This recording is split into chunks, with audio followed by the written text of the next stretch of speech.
안녕하세요. 저는 오늘 간담회의 모더레이터를 맡은 아이제웍스의 백승록 CMO입니다. 반갑습니다. 오늘 주제에 대해서는 디지털 광고 업계 전문가들이 바라보는 22년도의 광고 산업 전반에 대해서 여러 위치에 계신 분들이 전문가적인 의견을 좀 편하게 주시는 그런 시간이라고 저도 생각하고 있고 그렇게 말씀을 좀 부탁드릴 건데요. 저는 대형기획 비즈 트랜스본부를 맡고 있는 오성수라고 합니다. 반갑습니다. 저는 KPR에서 디지털 사업본부를 맡고 있는 김은용이라고 합니다. 반갑습니다. 저는 메조미디어의 디지털 광고를 맡고 있는 허태영 분당입니다. 네, 안녕하세요. 저는 이노레드를 창업하고 경영하고 있는 박현우라고 합니다. 내년도의 시장은 좀 이렇게 전개될 것 같아라는 어떤 생각들을 저기 멀리 계시는 박현우 대표님부터 말씀해 주시겠어요? 제가 3주 전에 런던 국제광고제 심사를 했는데요. 이번에 줌으로 원래 라스베가스 가는 건데 아쉽게도 못 갔습니다. 한 750개 작품을 심사를 시키더라고요. 거기에서 제가 읽었던 흐름을 좀 얘기해드리면 최근 한 3년 정도 커머셜 크리에이티브 씬에서의 아젠다는 지구를 구하는 거라든지 환경, ESG, 그리고 다이버시티 이런 좀 무거운 주제들이 어젠다 셋업이 됐었었는데 이번 심사에서는 사람들이 그 일상 속에서 누릴 수 있는 소소한 즐거움들 이런 것들이 있었던 것 같고요. 아젠다에 대한 무거운 거를 던지면은 그리고 그게 진지하기만 하면은 좀 약간 오히려 보링하다 이렇게 사람들이 생각했던 것 같고요. 그게 과연 코로나와 관련된 그런 영향일까요? 저는 영향이 있었다고 보는 게 사람들이 전반적으로 좀 우울하잖아요. 그런 상태에서 계속 아젠다만 시리어스하게 얘기를 해왔었던 것 같아요. 이게 우리나라에 2, 3년 전에 왔었던 소확행 트렌드랑도 연결돼 있다는 생각도 들었었고요.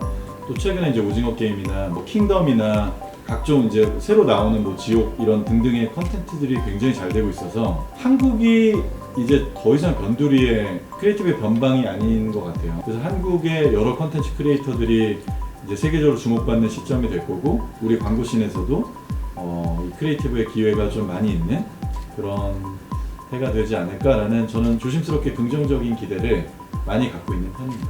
코로나 이후의 변화들과 또 전반적으로 그럼에도 불구하고 작년 대비는 비즈니스나 여러 가지로 다시 회복되고 있는 분위기에 대해서 말씀을 주셨고 또 내년에 대한 전망 또한 상당히 긍정적으로 좀 말씀들을 해주시고 계세요. 그래서 2022년도의 광고계는 희망을 기대할 수 있는 그런 한 해가 되지 않을까라는 기대를 해보고요. 말씀을 나누었던 것 중에 하나의 주제는 바로 데이터일 것 같습니다. 각각의 영역에서 이 데이터들을 이제 현재 어떻게 활용하고 계시고 우리는 데이터를 이렇게 더 적극적으로 활용할 계획에 이런 것들이 좀 있으실 것 같아요. 코로나 이슈 때문에 이제 비대면 이런 것들이 이슈가 되다 보니까 쇼핑몰들에 대한 광고를 많이 좀 진행했죠. 자사몰을 다시 활성화하거나 아니면 다시 만들거나 이런 광고주들이 상당히 많았습니다. 그 광고주분들하고 같이 커뮤니케이션을 하다 보면은 자사몰을 활성화해서 자사몰을 통해서 우리 고객들을 유입해서 그 고객에 대한 데이터에 대한 부분들을 계속해서 관리하고 부족해서 그것들 다시 사용하고 이렇게 하지 않으면 쉽지 않다고 생각하시는 것 같아요. 저희 광고주들 중에 올리브영이나 쿠팡이나 이런 또 대형 쇼핑몰에 입점되어 있는 쪽들도 사실 쉽지 않은데 이제 보면은 서로 협의를 하고 또 딜을 해서 그 데이터에 대한 부분을 갖고 오시는 경우도 사실 많이 있는 걸로 보여요. 플랫폼에서 클라이언트 사이드의 데이터를 공유해주기도 하나요?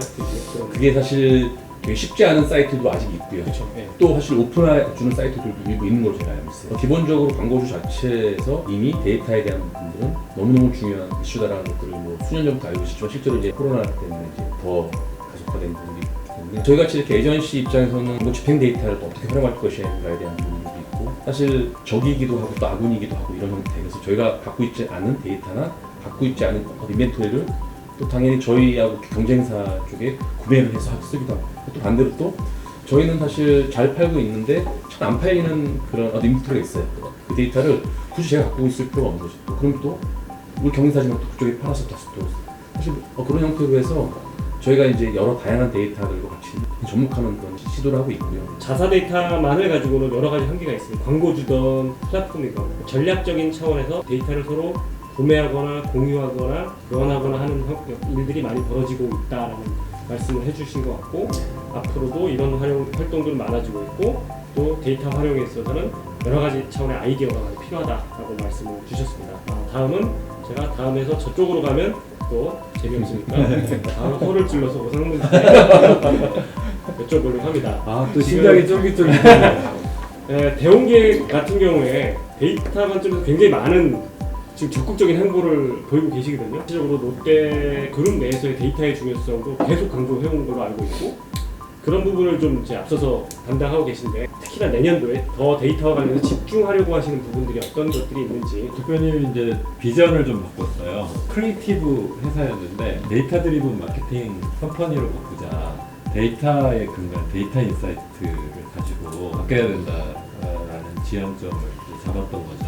그래서 그 외부 스타트업하고 광고주의 퍼스트 파티 데이터를 분석하는 아날리틱 솔루션을 개발했어요. 2년 정도 이제 말하자면 실험들을 해왔는데 롯데 칠성의 칠성몰이라든지 롯데 이치의 앱이라든지 아날리틱 솔루션으로 장착이 돼서 데이터 분석하고 온사이트 마케팅하고 이런 쪽으로 이제 활용이 되고 있어요.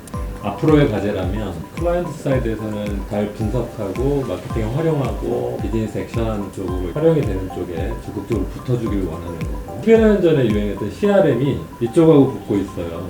그러면 이제 기능 자체가 아날리틱 솔루션이 CRM 기능들까지 그리고 마케팅 자동화 하는 것까지 이제 붙여가지고 좀 발전해 나가는 거가 되고 이제 어떤 기업도 이제는 ESG를 피해갈 수는 없는 상황이 된 것 같고요. 그럼 또 기업의 전략 차원에서도 적용이 돼야 되겠지만 어쨌든 가장 ESG를 가지고 소비자들과 뭔가 이야기하기 위해서는 PR 활동이 제일 중요할 것 같아요. 그것도 드러내지 않게 굉장히 자연스럽게 그런 차원에서 PR 회사들의 역할이 굉장히 클 것 같은데 이런 관점들을 어떻게 바라보고 계시고 내년에 어떻게 대응하고 계실지 한번 말씀을 부탁드리겠습니다. ESG만큼 기업들이 관심이 있는 주제가 없고 또 실제로 전문가도 많이 계세요. ESG 같은 경우는 더 세련된 그 마케팅 PR 활동 같다는 생각이 좀 듭니다.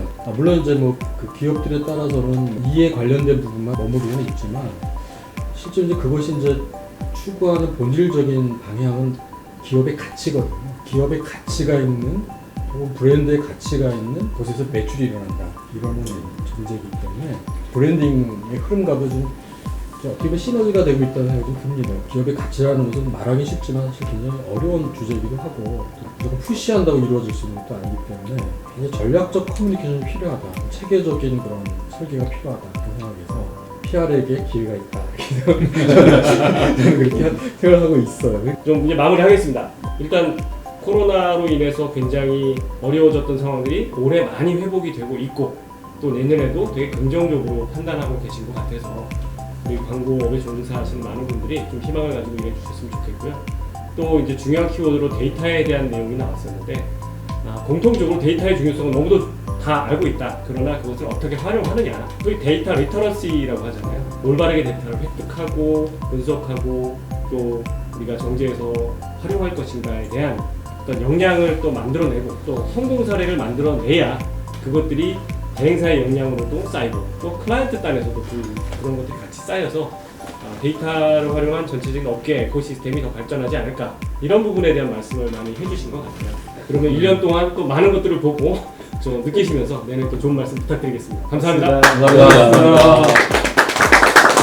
축하로 끝나고 몸 좀 풀렸는데